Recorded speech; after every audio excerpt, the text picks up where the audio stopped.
25 जून 1975 को एक national emergency लगती है इंटरनल डिस्टर्बेंस के बेसिस पे। क्यों इसे काले धब्बे की तरह देखा जाता है एक डेमोक्रेटिक नेशन पे? वन बाय वन सारी चीज़ें स्टार्ट करेंगे। एक कोटेशन पहले यहाँ पे पढ़ लो, जो कि डेस्मोंड टुटू ने दिया था that to be a human is to be free. सभी को फ्रीडम चाहिए, तभी तो पॉलिटी की बुक जब आप उठाते हो, इंडियन कॉन्स्टिट्यूशन आप पढ़ते हो, उसके अंदर पार्ट नंबर 3 के अंदर आपको फंडामेंटल राइट्स मिलते हैं। उसके भी अंदर आर्टिकल नंबर 19 मिलता है, जो कि फ्रीडम देता है आपको स्पीच और एक्सप्रेशन के लिए। और सोचो वो सारी चीज़ें बंद ही कर दी जाएँ। तो वहीं से शुरू होती है आपकी इमरजेंसी। तो पॉलिटी के बिल्कुल बेसिक पॉइंट से हम इसे पढ़ेंगे, पूरा पॉलिटिकल सिनेरियो भी देखेंगे। काफ़ी लंबा टॉपिक चलेगा, लगभग 30 टू 40 मिनट्स का चल सकता है। सबसे पहले पॉलिटी के अंदर बहुत सारे पार्ट्स मेंशन्ड हैं। जैसे पार्ट 1 के अंदर आप देखते हो यूनियन एंड इट्स स्टेट्स आता है, पार्ट नंबर 2 में सिटीज़नशिप आती है। वैसे ही एक पार्ट है व्हिच इज़ पार्ट नंबर 18 और इसके अंदर आपको मिलते हैं इमरजेंसी के प्रोविज़न। और जब भी इमरजेंसी लगाई जाती है तो प्रेज़िडेंट उसको डिक्लेयर करेंगे। ध्यान से सुनना इस पॉइंट को, प्रेज़िडेंट इसको डिक्लेयर करेंगे, पर अप्रूवल कहाँ से आएगा? अप्रूवल आएगा फ्रॉम पार्लियामेंट, ठीक है? अप्रूवल हमेशा आएगा फ्रॉम द पार्लियामेंट।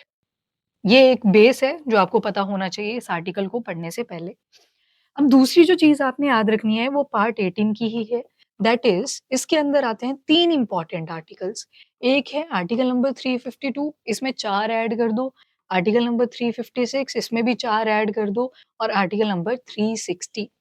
आर्टिकल 350 में 52 में बोला गया है नेशनल इमरजेंसी के बारे में। Number 1 is national emergency. Article 356 देखोगे इसमें लिखा है स्टेट इमरजेंसी के बारे में, या फिर प्रेज़िडेंट रूल भी कहते हैं या फिर कॉन्स्टिट्यूशनल इमरजेंसी भी कहते हैं।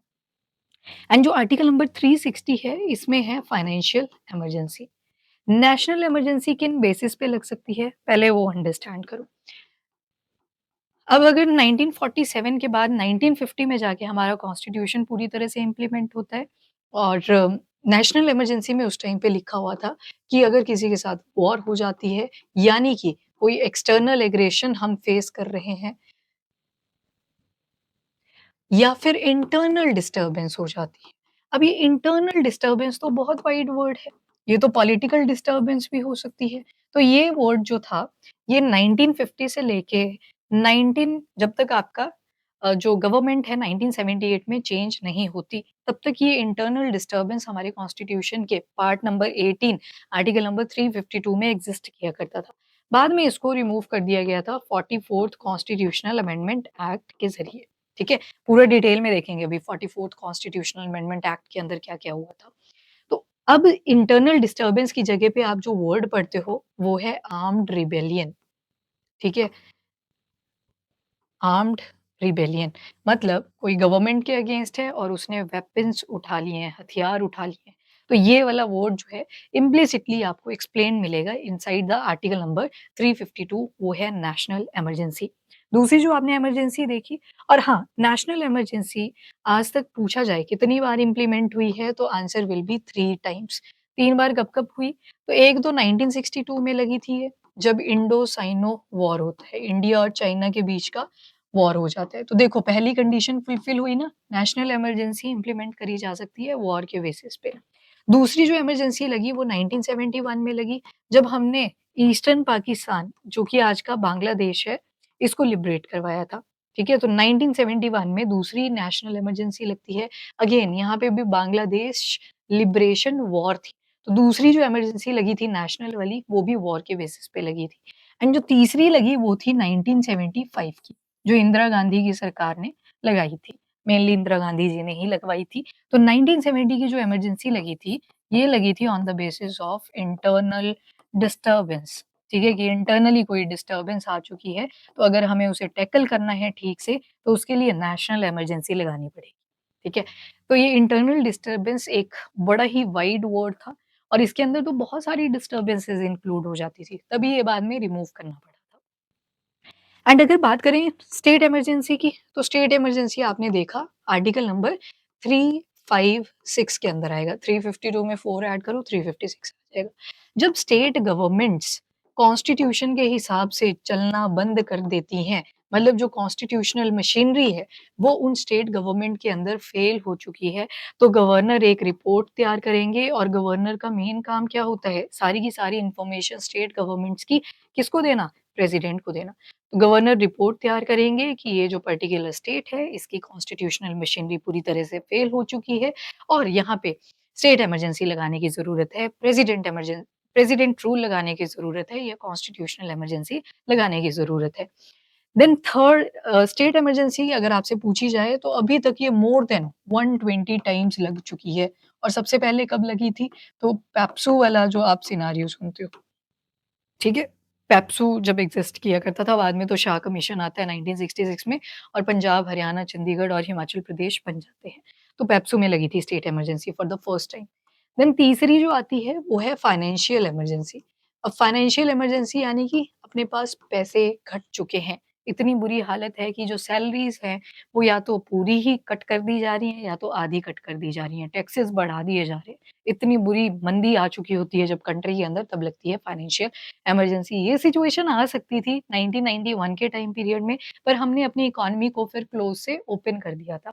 यानी कि इन्वेस्टमेंट्स को अलाउ करा, तो हमारा जो 15 दिन का रिज़र्व्स था, उससे हम बच गए थे। तो फाइनेंशियल इमरजेंसी आपके आर्टिकल नंबर 360 में आएगी और ये इंडिया में आज तक एक बार भी नहीं लगी है। ठीक है? तो ये तो आपने देख लिया बिल्कुल बेसिक से प्रोविजंस और कैसे किसी इमरजेंसी को लगाया जाएगा, तो रूल सेम रहेगा, चाहे नेशनल है, चाहे स्टेट है या फिर फाइनेंशियल इमरजेंसी है। प्रेज़िडेंट इसको डिक्लेयर करेंगे, अप्रूवल कौन देगा? तो पार्लियामेंट देगा। मतलब बिना पार्लियामेंट की सहमति के प्रेज़िडेंट इसको डिक्लेयर नहीं कर सकते। ये पॉइंट तो मिसयूज़ हुआ था 1975 के अंदर। तो ये चीज़ भी आपने यहाँ पे ध्यान रखनी है। इसके अलावा अब चलते हैं बैक साइड स्लाइड्स के ऊपर। तो जून 25 1975 को एक डार्क फेज़ की तरह देखा जाता है। लगभग 21 मंथ्स के लिए ये इमरजेंसी इम्प्लीमेंट करी गई थी।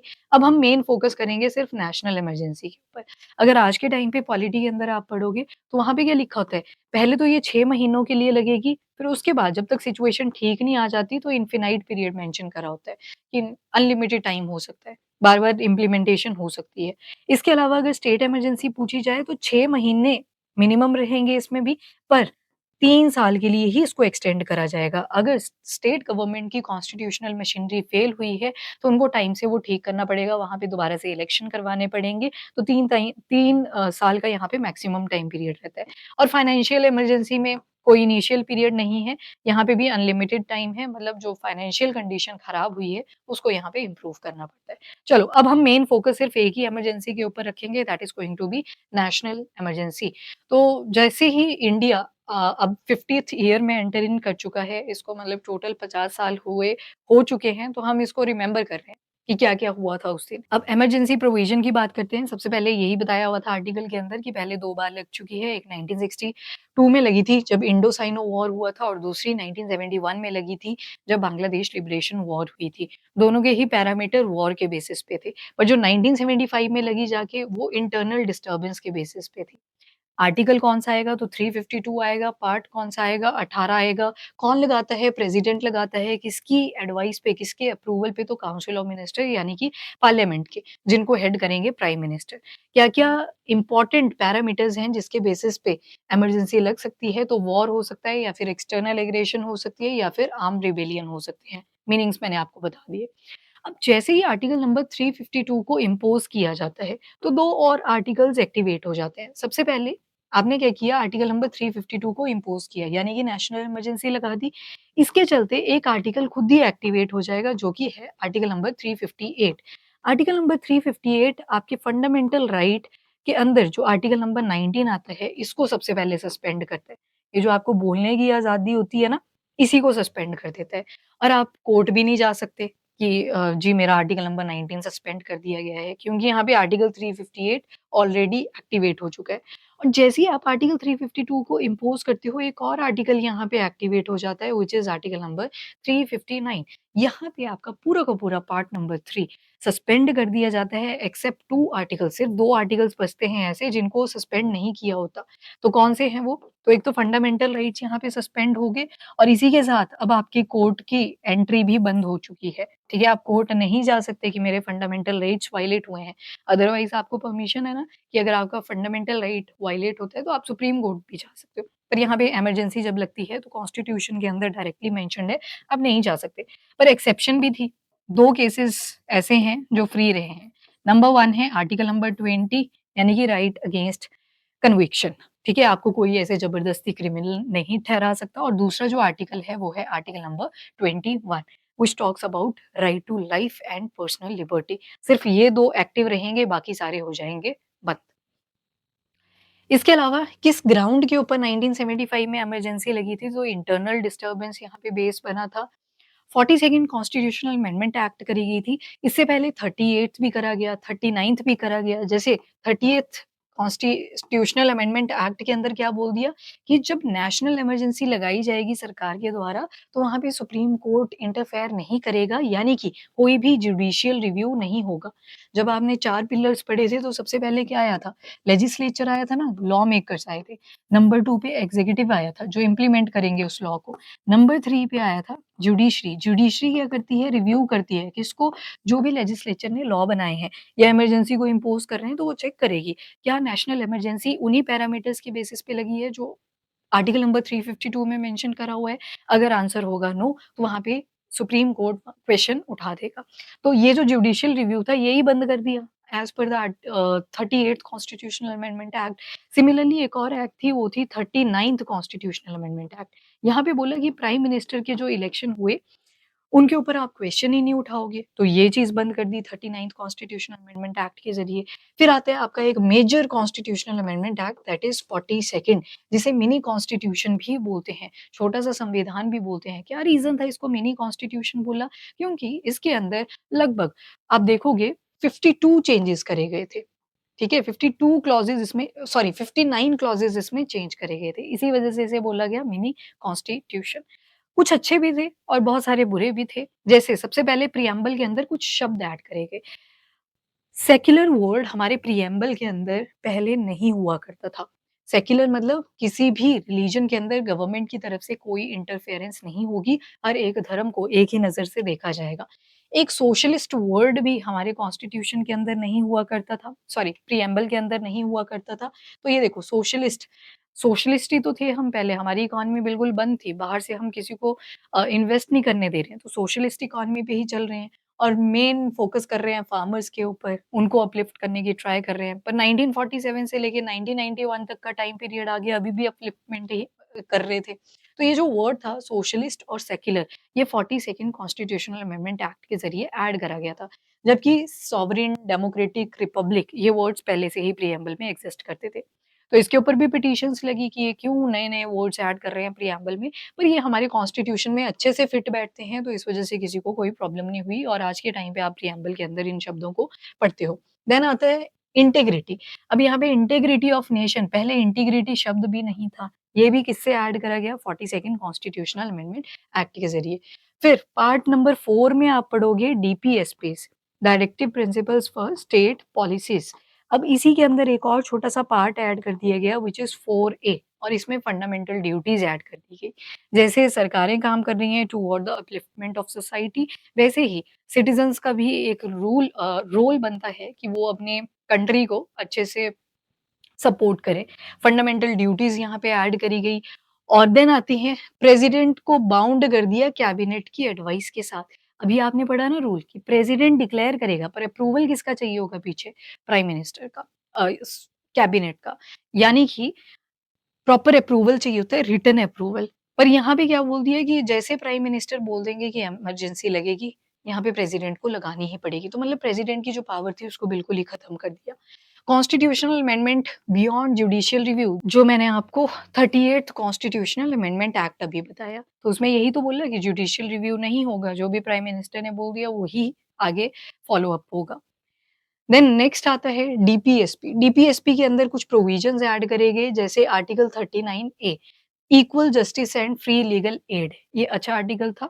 एक और अमेंडमेंट करी गई आर्टिकल 43 ए, डीपीएसपी के ही अंदर ऐड करा गया, जिसमें बोला जो वर्कर्स होंगे वो इंडस्ट्री के मैनेजमेंट में पार्टिसिपेशन करेंगे। देन आता है आर्टिकल 48 ए, इसमें बोला गया एनवायरनमेंट, फॉरेस्ट और वाइल्ड लाइफ को प्रोटेक्ट करना है। तो ये तो अच्छे नोट पे थे। इसके अलावा एक बहुत इंपॉर्टेंट स्टेटमेंट बोली गई कि जब भी डीपीएसपी से रिलेटेड कोई भी लॉ इम्प्लीमेंट किया जाएगा और उससे को किसी का फंडामेंटल राइट अगर वायलेट होगा तो उसके ऊपर कोई भी क्वेश्चन उठा नहीं सकता। अदरवाइज़ आप डीपीएसपी में क्या पढ़ते हो कि ये अनजस्टिसिएबल है। मतलब अगर आपके जो डीपीएसपी हैं इनको कोई इम्प्लीमेंट नहीं भी कर रहा है तो भी आप कोर्ट नहीं जा सकते। और अगर फंडामेंटल को ये राइट को ये वायलेट कर रहे हैं तो जुडिशियल रिव्यू होगा और जुडिशरी बताएगी कि ये चीज़ गलत हुई है, तो आपको वो लॉ कट करना पड़ेगा। पर ये चीज़ अवॉइड करवा दी गई as per 42nd constitutional amendment act. इसके बाद लोकसभा का जो टेन्योर है, वो चलता है 5 साल का। इसको एक्सटेंड कर दिया जाएगा 6 साल के लिए। जब भी ऐसे नेशनल इमरजेंसी वाला टाइम पीरियड होगा। तो अगर इलेक्शन आ रहे होंगे उसी साल नेशनल इमरजेंसी लगती है तो जो भी रूलिंग गवर्नमेंट है उसको एक और साल एक्सटेंशन मिल जाएगी। देन एडमिनिस्ट्रेटिव ट्रिब्यूनल्स और ट्रिब्यूनल फॉर अदर मैटर बना दिए गए। अब ट्रिब्यूनल का क्या काम होता है, जितने भी हमारे सुप्रीम कोर्ट हैं, डिस्ट्रिक्ट कोर्ट्स हैं, हाई कोर्ट्स हैं, ये सुप्रीम कोर्ट तो एक ही है, अब जैसे हमारा सुप्रीम कोर्ट है, बाकी हाई कोर्ट्स हैं, डिस्ट्रिक्ट कोर्ट्स हैं, इनमें काम इतना ज़्यादा पेंडिंग हो जाता है कि बाकी केसेज़ के ऊपर नज़र ही नहीं जाती। तो उसके लिए बनाया जाता है ट्राइब्यूनल। तो ट्राइब्यूनल क्या करता है, एक पर्टिकुलर मैटर के ही ऊपर चेक रखेगा, ठीक है? एक ट्राइब्यूनल है जहाँ पे सिर्फ़ डाइवोर्स के केसेज़ चेक करे जा रहे हैं और कोई केस नहीं वो उठाएँगे। कोई ट्राइब्यूनल ऐसा है जहाँ पे सिर्फ़ ज़मीन से रिलेटेड केस देखे जा रहे हैं, बाकी ये कोई केस नहीं उठाएँगे। तो एक ही मुद्दे के ऊपर ये ट्राइब्यूनल कोर्ट्स बनते हैं, छोटे-छोटे ऑफिसेज़ की तरह बने होते हैं। किस पार्ट में ऐड करा तो 14 ए तो एक और अमेंडमेंट के ज़रिए ऐड कर दिया गया पार्ट 14 ए। इंटरनल डिस्टर्बेंस ये वर्ड बहुत ज़्यादा वाइड था, तो जब मोरारजी देसाई की गवर्नमेंट आएगी और जो कि कांग्रेस के वैसे कांग्रेस का ही रूल चल रहा था, तो गवर्नमेंट में भी चेंजेस आएँगे, तो 44th अमेंडमेंट एक्ट ये करवाएँगे 1978 में, जिसके ज़रिए इंटरनल डिस्टर्बेंस को रिमूव कर देंगे। उसके बाद आती है 44th कॉन्स्टिट्यूशनल अमेंडमेंट एक्ट 1978। अब ये दूसरी जब सरकार आएगी और ये इमरजेंसी हटेगी, तो जो गड़बड़ें 42nd कॉन्स्टिट्यूशनल अमेंडमेंट एक्ट के अंदर हुई थी, उनको अब चेंज करा जाएगा। सबसे पहला काम तो यही किया गया कि 6 साल का टाइम पीरियड नहीं होगा, 5 साल का ही रहेगा, लोकसभा का जो टेन्योर है। इंटरनल डिस्टर्बेंस वर्ड को रिप्लेस कर दिया आर्म्ड रिबेलियन के साथ, कि अगर कौन-सी डिस्टर्बेंस आएगी कि सरकार के अगेंस्ट कोई दर्रा चला गया है और उन्होंने वेपन्स उठा लिए हैं, नक्सलवाद आप सुनते रहते हो। तो इन केसेस में नेशनल इमरजेंसी इम्पोज़ हो सकती है, तो आर्म्ड रिबेलियन आएगा यहाँ पे, ठीक है? इंटरनल डिस्टर्बेंस अब हटा दिया गया 44th कॉन्स्टिट्यूशनल अमेंडमेंट एक्ट के ज़रिए और जो प्रेज़िडेंट है वही इमरजेंसी को डिक्लेयर करेंगे, पर किसका रिटन अप्रूवल चाहिए होगा? कैबिनेट का, पार्लियामेंट का। उसके बाद राइट टू प्रॉपर्टी को इन्होंने डिलीट कर दिया क्योंकि पहले राइट टू प्रॉपर्टी आपके आर्टिकल नंबर 19 में आती थी, जो आपकी ज़मीन थी वो आपका फंडामेंटल राइट थी। पर इंफ्रास्ट्रक्चर डेवलप करना था, तो उस वजह से यहाँ पे क्या किया, जो प्रॉपर्टी वाला राइट था उसको 300 ए आर्टिकल के अंदर डाल दिया राइट टू प्रॉपर्टी और ये बन चुका था अब लीगल राइट। ठीक है? उसके बाद प्रोवाइडेड दैट नेशनल इमरजेंसी के टाइम पे ये जो फंडामेंटल राइट है, ये गारंटी करता है कि आर्टिकल 20 और 21 इनको सस्पेंड नहीं किया जा सकता। पीछे हमने देखा, तो इनको नहीं सस्पेंड किया जा सकता। ये दोबारा से चीज़ बोल दी गई 44th कॉन्स्टिट्यूशनल अमेंडमेंट एक्ट के अंडर। एंड कोर्ट्स जैसे हमारे सुप्रीम कोर्ट, हाई कोर्ट्स, इनकी जो पावर्स थी उनको रिस्टोर करा गया। जैसे judicial review 38th constitutional amendment act के ज़रिए बंद कर दिया गया था, उसको दोबारा से यहाँ पे सेफगार्ड कर दिया गया। देन आता है इम्पैक्ट क्या-क्या पड़े इस इमरजेंसी की डिक्लेरेशन की वजह से इंडिया के फेडरल स्ट्रक्चर पे। अब यहाँ पे वर्ड आया फेडरल स्ट्रक्चर, तो हमारी अनुसूचियाँ होती हैं, जिनको आप शेड्यूल बोलते हो इंग्लिश में, तो उसी में एक शेड्यूल नंबर 7 आता है। इसके अंदर आपको 3 लिस्ट मिलेंगी, जैसे आपकी जो हायरार्की बनती है वो है सेंटर आएगा, सेंटर के नीचे स्टेट आएगा, स्टेट के नीचे लोकल गवर्नमेंट्स आ जाएँगी। तो इनकी जो लिस्ट बनती है वो आती है एक यूनियन लिस्ट, ठीक है? यूनियन लिस्ट में आज के टाइम पे आपको लगभग 100 सब्जेक्ट्स मिल जाएँगे। ओरिजिनली ये 97 हुआ करते थे। वैसे ही state list, original number different था पर आज के टाइम पे आपको लगभग 67 सब्जेक्ट्स यहाँ पे मिल जाएँगे। फिर सिमिलरली आपके पास आएगा कॉन्करेंट लिस्ट। ठीक है? इसके अंदर भी आपको मल्टीपल सब्जेक्ट्स मिल जाएँगे। अब यहाँ पे आप क्या देख रहे हो? ज़्यादा सब्जेक्ट किसके अंडर आ रहे हैं? यूनियन लिस्ट के, ठीक है? स्टेट लिस्ट के अंडर कम है। तो यहाँ से क्या पता लगा कि हमारा जो स्ट्रक्चर है कॉन्स्टिट्यूशन का, वो पूरा का पूरा फेडरल तो नहीं है, पर क्वाज़ी फेडरल है। यानी कि मेन से किसकी रहेगी? सेंटर की रहेगी। सेंटर की बात माननी पड़ती है स्टेट को। पूरी भी नहीं माननी पड़ती, पर आधा फेडरल स्ट्रक्चर हम इसको बोल सकते हैं। पर जब इमरजेंसी लगती है 1975 में, तो उस टाइम पे फेडरल से हम बन चुके थे यूनिटरी। अब ये यूनिटरी वर्ड क्या होता है कि पूरा का पूरा जो होल्ड आएगा वो किसके ऊपर आ जाएगा? वो सिर्फ़ सेंटर के ऊपर आएगा। स्टेट कुछ नहीं कर पाएगी यहाँ पे। जो कॉन्स्टिट्यूशन के अगर स्टेट गवर्नमेंट कॉन्स्टिट्यूशन के रास्ते पे चल भी रही थी, पर इस टाइम पे क्या होगा यूनिटरी के केस में सारा का सारा होल्ड किसके पास चला जाएगा? सेंटर के पास चला जाएगा। तो वही चीज़ लिखी थी यहाँ पे कि जो फेडरल स्ट्रक्चर था वो डिस्टर्ब हो गया था जब ये इमरजेंसी वाला पीरियड आया था। और जो स्टेट लिस्ट के अंदर काम दिए हुए हैं उसको कौन कर रहा था चेक? पार्लियामेंट चेक कर रहा था। टर्म ऑफ लोकसभा 5 से 6 साल कर दिया गया था। फाइनेंशियल रिसोर्सेज़ अगर देखें तो यहाँ पे प्रेज़िडेंट मॉडिफ़ाई कर सकते थे विद पार्लियामेंट्री अप्रूवल।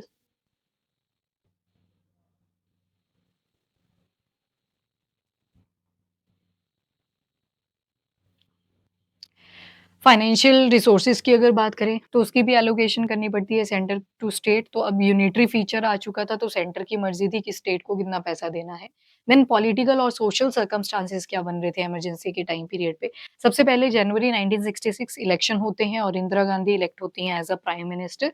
देन 1969 का टाइम पीरियड आता है जिसमें कांग्रेस स्प्लिट कर जाती है, क्योंकि जो इंदिरा गांधी थी वो काफ़ी सारे जो पॉलिटिकल पार्टीज़ के डिसिप्लिन होते हैं, उनको वायलेट करने की ट्राई कर रहे थे।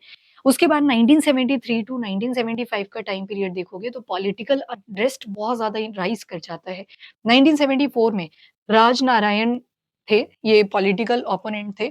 इन्होंने कंप्लेंट फाइल कर दी अगेंस्ट इंदिरा गांधी कि इलेक्टोरल फ्रॉड हुए हैं। इलेक्शन के टाइम पे कुछ धोखेबाज़ी हुई है। आफ्टर देन जून 12th 1975 को आप देखोगे कि इलाहाबाद हाई कोर्ट में गांधी गिल्टी पाई जाती हैं कि इन्होंने इलेक्टोरल कैंपेन्स में कुछ घपलेबाज़ी करी थी।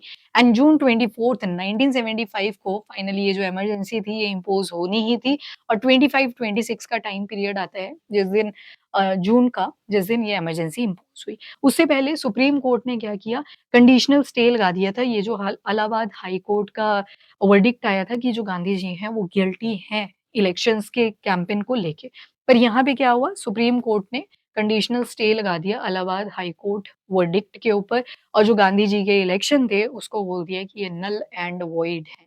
तो ये पॉलिटिकल अनरेस्ट आ चुका था और जैसे ही सुप्रीम कोर्ट ने नल एंड वॉइड डिक्लेयर करा, तो यहाँ पे और जैसे ही सुप्रीम कोर्ट ने इन इलेक्शंस को नल एंड वॉइड डिक्लेयर करा, तो फाइनली 25th 19 जून 1975 को इमरजेंसी इम्पोज़ करवा दी जाती है। प्राइम मिनिस्टर फ़खरुद्दीन अली अहमद जो कि उस टाइम पे प्रेज़िडेंट थे, उन्हें कहती हैं इमरजेंसी बोल दो और अगले ही दिन ऑल इंडिया रेडियो रेडियो के ऊपर ये अनाउंसमेंट कर देती हैं कि हमने नेशनल इमरजेंसी को इम्पोज़ कर दिया है।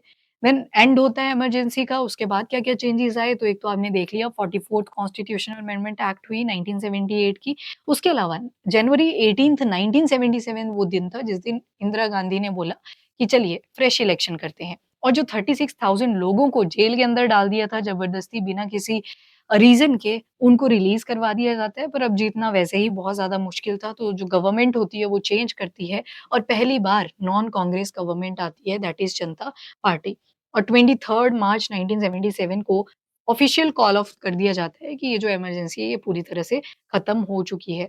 शाह कमीशन जेसी शाह कमीशन बिठाया जाता है मोरारजी गवर्नमेंट की द्वारा कि चेक करा जाए कि इस इमरजेंसी के अंदर क्या-क्या चेंजेस हुए थे। तभी तो फिर 44th कॉन्स्टिट्यूशनल अमेंडमेंट एक्ट आया था। एंड उसके बाद जो भी चेंजेस 40 सेकंड के अंदर गलत नोट पे हुए थे, उन्हें दोबारा से ठीक कर दिया गया। जैसे जुडिशियल रिव्यू का मैंने आपको बता दिया, 38 कॉन्स्टिट्यूशनल अमेंडमेंट एक्ट के ज़रिए उसको बोला गया था कि जुडिशियल रिव्यू नहीं होगा जब भी ऐसे कोई इमरजेंसी इम्पोज़ करी जाएगी।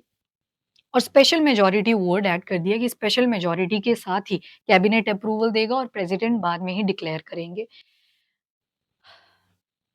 इमरजेंसी के टाइम पे और क्या-क्या चीज़ें हुई, तो सबसे पहले तो सस्पेंशन हुआ सिविल लिबर्टी के ऊपर, ठीक है? कोई भी फंडामेंटल राइट यहाँ पे एक्टिवेट नहीं था, जिसे फिर ठीक करा गया था 44th के अंदर और यहाँ पे क्या बोल दिया गया कि हम क्या कर रहे हैं, जो इंटरनल डिस्टर्बेंस हुई है, उसे maintenance of internal security act के ज़रिए ठीक कर रहे हैं। तो जो भी लोग सरकार के अगेंस्ट बोल रहा था, 36,000 के आस-पास ये लोग थे, उनको जेल्स में रखा हुआ था।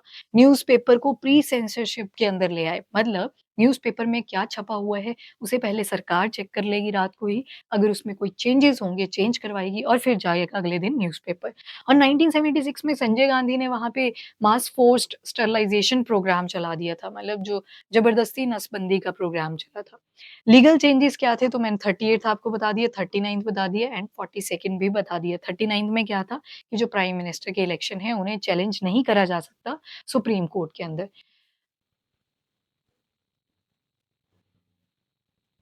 और एक फ़ेमस केस भी इससे एसोसिएटेड था इमरजेंसी से, एडीएम जबलपुर वर्सेस शिवकांत शुक्ला 1976, जिसमें सुप्रीम कोर्ट ने रूल करा था कि detention without trial was legal during an emergency, यानी कि इमरजेंसी के टाइम पे अगर आप अभी सिर्फ सस्पेक्टेड हो, ज़रूरी नहीं है कि आपने वो क्राइम करा है, कोई एविडेंस आपके अगेंस्ट नहीं मिला है, तो इस नोट पे भी आपको बिना ट्रायल के डिटेंशन करी जा सकती है। मतलब अरेस्ट से पहले वाला जो फ़ेज़ होता है उसी को बोलते हैं detention.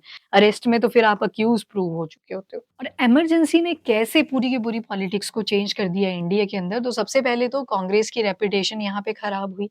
Number 2, first time non Congress government rule करने के लिए आती है, तो ये जो कांग्रेस का एरा था वो यहाँ पे एंड हुआ।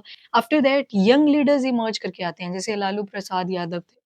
जॉर्ज फर्नांडिस, अरुण जेटली, रामविलास पासवान एटसेट्रा, तो ये सारे यंग लीडर्स यहाँ पे इमर्ज होके आते हैं और coming together of the social forces, OBC, other backward classes, इनका नंबर चेक करा जाता है, कितनी रिजर्वेशन एलोकेट करनी है, उसके ऊपर फोकस किया जाता है और इवन मंडल कमीशन बिठाया गया कि चेक करो बैकवर्ड क्लासेस की कंडीशन क्या-क्या है, इनकी सोशियो इकोनॉमिक अपलिफ्टमेंट हमें करनी है। और फाइनली एक कोटेशन के ही साथ लेक्चर को एंड करेंगे। तो जॉर्ज संत्याना जी ने ये कोटेशन दिया था कि जो पास्ट को याद नहीं रखते, वहाँ पे पॉसिबिलिटी होती है कि वो दोबारा से पास्ट को रिपीट करेंगे। इसी वजह से डेथ एनिवर्सरीज़, बर्थ एनिवर्सरीज़, किसने क्या कंट्रीब्यूट किया है नेशन के लिए, वो सारी बातें याद करवाई जाती हैं विद द स्पेसिफिक डेट्स।